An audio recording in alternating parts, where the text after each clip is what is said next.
स्वागत है बच्चों आपका मेरे चैनल की आरजी मैथ्स में। इस वीडियो में हम अपनी प्रश्नावली 1.3 के लिए दो प्रमेय पढ़ेंगे जो उस प्रश्नावली को हल करने के लिए चाहिए। एग्जाम के पॉइंट ऑफ व्यू से प्रमेय ज़्यादा इम्पोर्टेंट है, तो इसलिए हम इसकी प्रमेय जरूर पढ़ेंगे।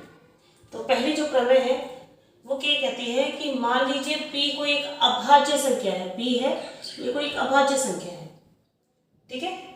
यदि p a स्क्वायर को विभाजित करती है तो p a को भी विभाजित करेगी, और जहां a एक धनात्मक पूर्णांक है। तो क्या है, p क्या है, एक अभाज्य संख्या है। अभाज्य संख्या के लिए वो कह रहा है कि यदि p को एक अभाज्य संख्या है और p को जो है, p जो खुद है कि a स्क्वायर को पूरा पूरा भाग कर देता है, ठीक है। तो इसका वो कहता है कि अगर ऐसा है तो p जो है वो a को भी पूरा पूरा भाग कर देगा। जैसे हम एक उदाहरण ले लेते हैं, कोशिश करते हैं उदाहरण लेने की कि ज़्यादातर जो अभाज्य संख्याओं का जो वर्ग निकालेंगे वो खुद से ही जाएगा। अभाज्य कोई भी एक संख्या ले लेते हैं। चलिए, जैसे एक संख्या है हमारे पास में 4, किसका वर्ग है, 2 का। एक अभाज्य संख्या है जो इसे 2 जो इसे पूरा पूरा भाग कर देती है। तो इस 4 का अगर मैं वर्गमूल निकालती हूँ कितना होगा, 2। तो ये 2 भी इसको पूरा पूरा भाग करे, इस तरह से है, ठीक है। और कोई संख्या सोच लेते हैं हम, जैसे है ना, 6 का वर्ग होता है 36 है, इसे 2 से भाग करते हैं, पूरा पूरा भाग करेगा इसको, ठीक है। अब इसका वर्गमूल ले लेते हैं, कितना आएगा 6, ये भी इसे पूरा पूरा भाग करेगा। अभाज्य संख्या के लिए देखना है हमें, ऐसे ही 36 है, ये 3 से पूरा भाग जाता है पूरा पूरा, तो इसका वर्गमूल यानी कि 6 भी 3 से पूरा पूरा भाग जाएगा। क्या कहती है, ऐसा ये एक प्रमेय कहती है, ठीक है बेटा। अगली जो हम प्रमेय करेंगे उसके लिए ये हमें काम आएगी, वहां हम इस प्रमेय को इस्तेमाल करेंगे, यूज करेंगे इसका हम, ठीक है। एक इसके अंदर कीवर्ड और आया है, जहां ए क्या है, धनात्मक पूर्णांक है, क्योंकि बेटा हम क्या निकाल रहे हैं, इसका वर्गमूल निकाल रहे हैं, वर्गमूल निकाल रहे हैं तो हमें किसका पता होना चाहिए, ऋणोत्तर के लिए होता है, ऋण के अलावा, यानी कि जो संख्या ऋणात्मक ना हो, धनात्मक पूर्णांक के लिए है, ठीक है। अब आप मुझे कमेंट बॉक्स में लिख के बताइएगा कि धनात्मक जो पूर्णांक है इसको हम एक दूसरे नाम से भी जानते हैं, वो क्या है। मैंने पढ़ाया है आपको अपनी पहली वीडियो में, या तो आप जाइए वहां देखिए और फिर बताइए, नहीं तो आप बताइए कि आपको याद है कि इसको क्या कहते हैं, ठीक है। अब हम अपनी दूसरी प्रमेय करते हैं।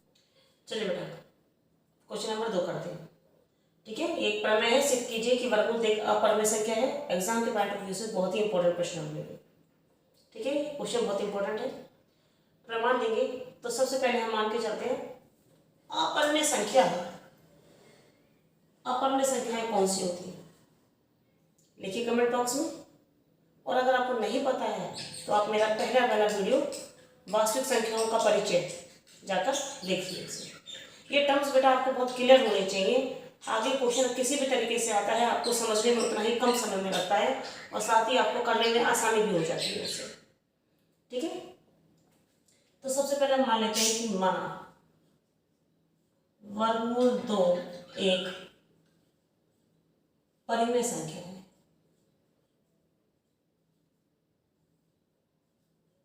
परिमेय संख्या क्या है, अब क्वेश्चन हमें करना है, तो क्वेश्चन को सॉल्व करने के लिए मुझे पता होना चाहिए कि परिमेय संख्या क्या है। इसलिए मैंने एक अलग से वीडियो बनाई थी जिसमें मैंने ये संख्या पद्धति जितनी भी है वो समझाई थी, ठीक है। परिमेय संख्या है, परिमेय संख्या की परिभाषा में था कि उसे आप p बटा q के रूप में दे सकते हैं, जहाँ q जो है वो 0 नहीं होना चाहिए, ठीक है। तो अगर ये परिमेय संख्या है तो इसे हम p बटा q के रूप में लिख सकते हैं। तो हम मान लेते हैं a भी कोई संख्या ले लेते हैं, a b m n कोई भी आप अल्फाबेट यूज कर सकते हैं, आपको कंसेप्ट समझ में आना चाहिए। ए बी हम ले लेते हैं, तो इसलिए क्या हो जाएगा कि वर्गमूल 2 जो है वो बराबर हो जाएगा a बटा b के। बेटा मैं इसके ना 2 हिस्से कर लेती हूँ क्योंकि बोर्ड मेरा छोटा पड़ेगा, क्वेश्चन लंबा है। a बटा b के, जहां सेमीकोलन लगाते हैं, b जो है वो 0 नहीं है, क्योंकि यही हमारी परिभाषा है परिमेय संख्याओं की। साथ में कंडीशन और इसमें हम जोड़ देते हैं कि ए बी जो है, ए व बी सहअभाज्य संख्याएं हैं। अब सहअभाज्य संख्याएं क्या होती है ये तो नहीं बताया गया था, अब बता देते हैं। सहअभाज्य संख्याएं होती है बेटा, अभाज्य संख्याएं होती है वे संख्याएं जिनके दो ही गुणनखंड हो।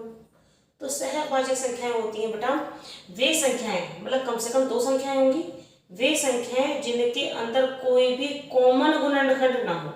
जैसे 12 है और 12 के साथ में एक ले लेती हूँ 49, दोनों की दोनों भाज्य संख्या हैं। 12 भी भाज्य संख्या है, 49 भी भाज्य संख्या है, लेकिन दोनों के अंदर कोई भी कॉमन गुणनखंड नहीं है। यानी 12 के मैं गुणनखंड करती हूँ तो 2 दूनी 4 या 12 आ जाता है, और देखो 6 आएगा, 4 आ जाएगा, है ना, लेकिन खुद 12 आ जाएगा, 1 आ जाएगा। 49 के अगर हम करते हैं तो 7 7 49, इनके बीच में कोई भी कॉमन गुणनखंड नहीं आता है, तो उसे हम क्या कहेंगे, ये हमारी कैसी हो जाती है, सहअभाज्य संख्या। यानी एक के अलावा कोई भी उनका नहीं होना चाहिए, उनके अंदर कॉमन गुणनखंड क्या रहेगा, केवल एक रहेगा। ठीक है, कोई भी गुणनखंड नहीं होने चाहिए से मेरे मतलब होना चाहिए, मतलब है अभाज्य संख्या कोई भी नहीं आएगी उसके अंदर, केवल जो एक है वही उनके बीच में, क्योंकि एक तो हर संख्या का गुणनखंड होता है, एक गुणनखंड होगा। ऐसी कंडीशन हम क्यों लेके चल रहे हैं, हमें मान के चल रहे हैं कि हम अपना जो क्वेश्चन है इसको एक सिंपलेस्ट फॉर्म में लेके चल रहे हैं, बिल्कुल सरलतम रूप में लेके चल रहे हैं इसको। ठीक है, अब ऐसा है तो यहाँ हम क्रॉस मल्टीप्लाई कर देते हैं, तो b बराबर हो जाएगा b वर्गमूल 2 बराबर a। ठीक है, कोई दिक्कत नहीं इसमें, दोनों और वर्क कर देते हैं। वर्क करेंगे तो इसका वर्क करेंगे तो देखो ये हो जाएगा बेटा b का वर्ग, ऐसे लिख देते हैं। चलो इसको एक स्टेप और खोल देंगे, b का वर्ग तो b का वर्ग लिखेंगे, वर्गमूल 2 का वर्ग, ये भी मैं कंसेप्ट समझाती हूँ आपको। वर्गमूल 2 का वर्ग क्या होगा, वर्गमूल का मतलब होता है किसी भी संख्या की घात 1/2 होना, की घात 2 होना। घातांक का नियम होता है कि घात के ऊपर यदि कोई घात है तो वे दोनों घातें आपस में गुणा हो जाती हैं। तो 1/2 गुणा 2, 2 से 2 कट गया, क्या बचा 2, यानी सिंपल सिंपल हम कहते हैं कि वर्ग से वर्गमूल कट गया।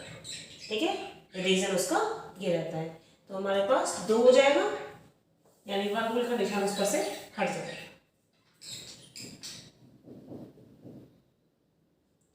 अलग से ध्यान देते हैं, क्योंकि 2 ऐसे लिखेंगे तो ये लिखने का सही तरीका नहीं है, या तो आगे लिखें या ऐसे लिखें। ठीक है, अब क्या करेंगे, 2 को इसके डिवाइड में ले जाते हैं।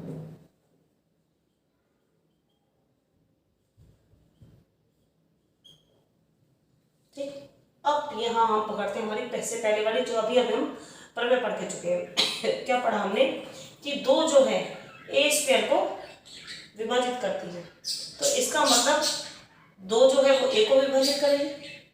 ठीक है, तो लिखे इसको, या इसको हम यहाँ पे भी डायरेक्ट लिख सकते थे। देखो कई बार क्या होता है कि इस तरह से लिखा होता है, बच्चे समझ नहीं पाते इसको, मैंने इसको ऐसे लिख दिया। ठीक है, तो यहाँ हम लिखेंगे, एक्चुअली बनेगी हमारी पहली इक्वेशन तो यही बनेगी, इसी को हम काम में लेंगे, लेकिन फिलहाल इसको लेके चल रहे हैं तो लिखेंगे इम्प्लाइज दैट, लिख सकते हैं कि ए स्क्वायर 2 जो है, ए स्क्वायर से स्टार्ट कर लेते हैं, ए स्क्वायर 2 से विभाजित है। तो प्रमेय 1.1 के अनुसार लिख भी सकते हैं, नहीं भी लिखेंगे डायरेक्ट लिख सकते हो। क्या होगा, ए 2 से विभाजित होगा, यूज कर लिया हमने, यही था ना। अब ए 2 से विभाजित होगा तो इसका मतलब ए को हम कैसे लिख सकते हैं, ए बराबर 2 गुणा कोई भी संख्या, मान लो हमने वो सी ले ली। अगर 2 से विभाजित होगा तो 2 के किसी ना किसी पहाड़े पे आएगा ना, 2 एकम 2, 2 3 4, 2 3 6, 2 50, 2 गुणा 100, है ना, कुछ भी, तो कुछ भी हो सकता है, उस कुछ भी को हमने सी ले लिया। ठीक है, तो ए बराबर आ गया 2 सी। ठीक, अब हम इसका वर्क कर देते हैं, दोनों वर्क करेंगे, दोनों वर्क करेंगे तो ये हो जाएगा ए स्क्वायर और ये हो जाएगा 4c।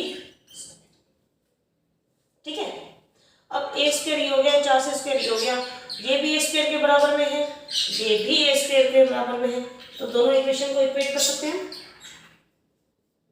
तो लिखेंगे समीकरण 1 व 2 से। जैसे हमारे पास 1 किलो का बाट है, हमें आलू खरीदना है और हमें प्याज खरीदनी है, तो हम क्या करते हैं, हमने 1 किलो के बाट से क्या खरीदी, पहले हमने आलू ले लिया, ठीक है, और फिर उसी बाट से हमने प्याज ले लिया। तो आलू और प्याज का वजन जब हम दोबारा तोलेंगे तो बराबर आएगा कि नहीं आएगा? ठीक यही है, इसको तुम समझो 1 किलो का बाट, इसे समझो आलू और इसे समझो तुम प्याज, ठीक है। तो ये जब 1 किलो को दोनों 1 किलो के बराबर है, दोनों आलू प्याज का वजन भी बराबर है आपस में। ठीक इसी तरीके से दोनों ए स्क्वायर से यहाँ पे लेंगे, ए स्क्वायर के बराबर में ये है तो ये बी स्क्वायर के बराबर है, दोनों आपस में बराबर होंगे। तो लिखते 2b स्क्वायर बराबर क्या हो जाएगा, 4c स्क्वायर। 2 से कट जाएगा ना ये, तो b स्क्वायर बराबर 4c स्क्वायर, 2 को इधर ले जाते हैं, 2 से कट गया, 2 से कट गया तो ये आ गया 2c स्क्वायर, ठीक है। 2c स्क्वायर आ गया, 2c स्क्वायर आ गया तो देखो इसको मैं डायरेक्ट लिख सकती हूँ, इसके साथ गुणा हो रहा है ना, तो इसका मतलब ये इसे भाग कर रहा है, ठीक है। तो मैं यहाँ पे लिख सकती हूँ, चलो और इसको थोड़ा सा हम एक्सप्लेन करके लिख लेते हैं, b square upon 2c square, यानी इसका मतलब क्या हो गया कि जो हमारे पास में b स्क्वायर है ये 2 से विभाज्य है, तो लिखें ये क्या कह रहा है, b स्क्वायर यानी 2 से भाग करके, देखो b स्क्वायर को 2 से भाग करके c हमें मिल रहा है, c भी हमारा क्या है बेटा, एक पूर्णांक है, ये सब एक पूर्णांक है, ठीक है। b स्क्वायर क्या है, 2 से विभाज्य, तो ढंग से बना देते हैं, विभाजित है, और ये क्या शो करेगा बेटा, इस निशान का मतलब होता है इम्प्लाइज दैट, यानी प्रदर्शित करता है, बराबर की जगह नहीं लगाना है इसको, ठीक है। आपने देखा ना मैं सब जगह अलग तरह के निशान लगाती हूँ, है ना। यहाँ पर भी हल करेंगे तो यहाँ क्या आया है, यहाँ यह आएगा, यहाँ यह आएगा और यहाँ भी यह आएगा, ठीक है। जब इंग्लिश में हम क्वेश्चन को हल करते हैं तो यहाँ और लगा देते हैं, और ओ आर और, ये निशान ऐसे ही रहेगा। तो बी 2 से विभाजित होगा, ठीक है, बी जो है 2 से विभाजित होगा। इसी प्रमेय के हिसाब से हमने प्रमेय में अब देखो a 2 से विभाजित है, b 2 से विभाजित है, दोनों 2 से विभाजित है, तो इसका मतलब 2 जो है a और b का सार्वगुणनखंड है, कॉमन फैक्टर है, ठीक है। तो लिखेंगे अतः 2 a व b दोनों का सार्वगुणनखंड है। अब हमने क्या पढ़ा था, a व b सह अभाज्य संख्या है, ये हम मान के चलेंगे, लेके चलेंगे। अगर ये सहभाज्य संख्या है, सहभाज्य संख्या की परिभाषा मैंने आपको समझाई कि यहाँ पर केवल और केवल एक, ठीक है, अंक 1 या संख्या 1 जो है वही इनका सार्वगुणनखंड कॉमन गुणन फैक्टर होता है, ठीक है, इसके अलावा कोई नहीं होता है ना। लेकिन यहाँ तो निकल के आ गया, ठीक है, लेके कुछ चले थे आ कुछ रहा है, तो इसका मतलब जो हमने मान के चले हैं ये माना हमने, ये गलत है, ये किसके आधार पे माना, इसके आधार पे माना, तो इसका मतलब ये गलत है। तो क्या लिखेंगे, जो कि एक विरोधाभास है, विरोधाभास हो गया ना, ठीक है, कॉन्ट्रडिक्शन, ठीक है, जो कि एक विरोधाभास है, अतः हमारी कल्पना सत्य है। जो हमने कल्पना करी है कि वर्गमूल 2 एक परिमेय संख्या है, ये असत्य है। अब जब हमारी परिमेय संख्या असत्य है तो हम क्या करेंगे, तो इसका मतलब क्या निकलता है, अतः वर्गमूल 2 एक अपरिमेय संख्या, सिद्धम, स्पेस कम है, इस बुक से काम चला लिया मैंने, ठीक है बेटा। मेरे हिसाब से आपको क्वेश्चन समझ में आ जाना चाहिए। कैसे शुरू करा हमने, वर्गमूल 2 को एक परिमेय संख्या मान के चले, परिमेय संख्या की परिभाषा है कि इसे हम a बटा b के रूप में लिख सकते हैं, तो b जो है वो क्या है, कंडीशनली 0 नहीं होना चाहिए, ठीक है। साथ ही हमने इसमें से क्या माना कि a और b को हमने सहभाज्य संख्या मान के चला, यानी उनका एक के अलावा कोई कॉमन गुणनखंड नहीं है, ठीक है। तो यहाँ हमने b से इसको गुणा करा, b वर्गमूल 2 बराबर a हो गया, इसका हमने वर्गमूल करा, वर्ग करा, तो क्या आ गया, b स्क्वायर गुणा वर्गमूल 2 का वर्ग करेंगे तो 2 आ जाएगा बराबर a, ठीक है। इस स्टेप को ले लिया हमने, नहीं लेते तो चल जाए, मैंने 2 को यहाँ भाग करा, तो 2 से a स्क्वायर को भाग करने पे हमें एक पूर्णांक मिल रहा है। इसका मतलब क्या है कि जो 2 है a स्क्वायर को पूरा पूरा भाग कर देता है, मैंने ये लिखा है a स्क्वायर 2 से विभाजित होता है, विभाजित है तो इसका मतलब 1.1 प्रमेय के अनुसार a जो है 2 से विभाजित होगा। वहाँ हमने यही पढ़ा था। ठीक है, जब विभाजित होगा तो भाई किसी ना किसी पहाड़े पे जाएगी, किसी ना किसी संख्या का मल्टीपल हमें मिलेगा। तो a बराबर हमने क्या बना दिया 2c। c क्या है, जहाँ एक पूर्णांक है। और खोल देते हैं c1, जहाँ c एक पूर्णांक है ना, पूर्णांक। और खोल देते हैं। अब दोनों वर्ग करेंगे, दोनों वर्ग करेंगे तो a स्क्वायर बराबर क्या हो जाएगा 4c स्क्वायर, 4c स्क्वायर हो जाएगा। 4 को क्या करेंगे यहाँ पर ये भी a स्क्वायर के बराबर, ये भी a स्क्वायर के बराबर। तो दोनों इक्वेशंस को हमने क्या कर दिया, इक्वेट कर दिया, बराबर कर दिया। बराबर करा तो ये आ जाएगा 2b स्क्वायर बराबर 4c स्क्वायर। 2 बटे में गया तो कट गया तो यानी कि क्या आ गया वापस 2 के किसी मल्टीपल में आ रहा है b का मान। यहीं से भी कर सकते थे, इस लाइन को नहीं लिखेंगे तब भी चलेगा। यानी b स्क्वायर का मान 2 के किसी मल्टीपल में आ रहा है, इसका मतलब b स्क्वायर जो है 2 से पूरा भाग जाता है। तो इसको ऐसे भी समझ लो कि b स्क्वायर से भाग करने पर कोई हमें क्या मिल रहा है, कोई धनात्मक होना मिल रहा है। तो इसका मतलब क्या हुआ, b स्क्वायर 2 से पूरा भाग जाता है, विभाजित है। तो अगर ऐसा है तो b भी 2 से विभाजित होगा। जब b भी 2 से विभाजित होगा, a भी 2 से विभाजित होगा, तो इसका मतलब 2 जो है दोनों के अंदर सार गुणनखंड है। सार गुणनखंड है तो इसका मतलब कि ये क्या मिल गया, हमें कॉन्ट्राडिक्शन मिल गया, एक विरोधाभास मिल गया। क्या था हमारे पास, मान के चले थे सहभाज्य संख्या है, जबकि हमें सार गुणनखंड मिल गया। तो हम क्या कहेंगे कि इसका मतलब क्या है कि हमारी जो कल्पना है वो क्या है, असत्य है, गलत है। ठीक है, तो फिर क्या बात सही है, अगर ये गलत है, परमेय नहीं है, तो फिर वो संख्या क्या होगी, अपरमेय होगी। ठीक है, जैसा हमें बोल रहा है तो ये हमने सिद्ध कर दिया, तो इति सिद्ध। आशा करती हूँ बच्चों आपको ये प्रमेय आपको अच्छे से समझ में आई होगी। इसके बाद हम वर्गमूल 3 और वर्गमूल 5 के लिए भी करेंगे इसी क्वेश्चन को, तो इससे आपको और अच्छे से क्लियर हो जाएगा। आप उन वीडियोस को भी देखिएगा।